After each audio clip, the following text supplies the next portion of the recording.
నేను చాలా ఎర్లీగా అండి 24, 25 ఏళ్ల వయసులోనే జనరల్ ప్రాక్టీస్ స్టార్ట్ చేసేసాను. అయితే నా దగ్గరకొచ్చే పేషెంట్స్ నాకంటే అందరూ పెద్దవాళ్ళే. 25 ఏళ్ల వాళ్ళు, 30 ఏళ్ల వాళ్ళు, 40 ఏళ్ల వాళ్ళు.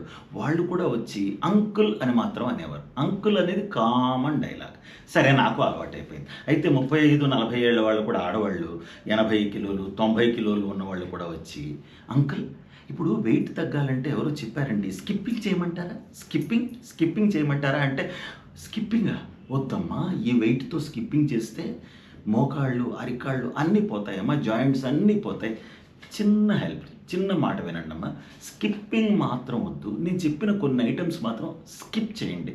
స్కిప్ చేయాల్సిన ఐటెమ్స్, మీరు వదిలేయాల్సిన ఐటెమ్స్, స్కిప్ చేయాల్సిన ఐటెమ్స్ మాత్రం ice creams, cool drinks, cakes, pastries ఇలాంటివన్నీ స్కిప్ చేయండమ్మా. ఇవి స్కిప్ చేస్తే ఆటోమేటిక్‌గా మీకు స్కిప్పింగ్ చేసినంత ఎఫెక్ట్ వస్తుంది. స్కిప్ మాత్రం చేయండి.